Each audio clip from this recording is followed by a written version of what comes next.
Hi everyone.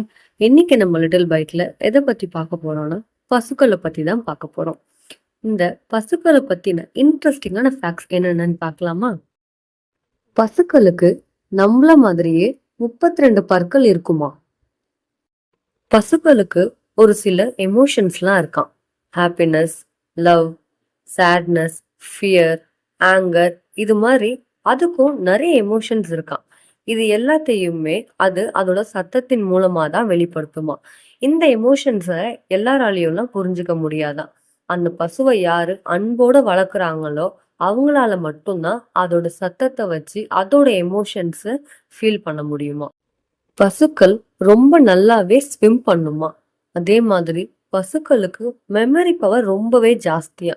அதை வளர்க்குறவங்க அதுக்கு ஏதாச்சும் ஒரு பேர் வைக்கிறாங்க அப்படின்னா அது ஒரு 2-3 தடவை அது அதோட மைண்ட்ல ஏத்திக்குமா. அதுக்கடுத்து அந்த பேரை சொல்லி கூப்பிட்ட உடனே நம்மளதான் கூப்பிடுறாங்க அப்படின்றது தெரிஞ்சு அது கரெக்டா அவங்க கிட்ட நிக்குமா. பசுக்கள் புல்ல பார்த்த உடனே ரொம்ப வேக வேகமா மேயுமா.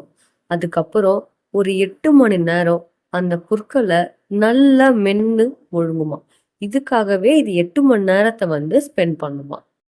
ரொம்பவே அழகா துரு துருன்னு இருக்க இந்த கன்றுக்குட்டிங்கெல்லாம் பிறந்த ஒரு சில நிமிடத்திலேயே எந்திரிச்சு நிக்க ஆரம்பிச்சிருமா. எனக்கு இந்த கன்றுக்குட்டிங்களெல்லாம் பார்க்கும்போது ஊர்ல இருக்க எங்க மாடோட கன்றுக்குட்டிங்க ஞாபகம் தான் வந்துச்சு.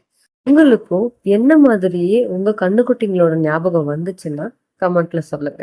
பார்ப்போம் எவ்வளவு பேருக்கெல்லாம் இந்த கன்றுக்குட்டியோட ஞாபகம் வந்திருக்குன்னு. இந்த வீடியோ உங்களுக்கு பிடிச்சிருந்தா மறக்காம லைக் அண்ட் ஷேர் பண்ணுங்க.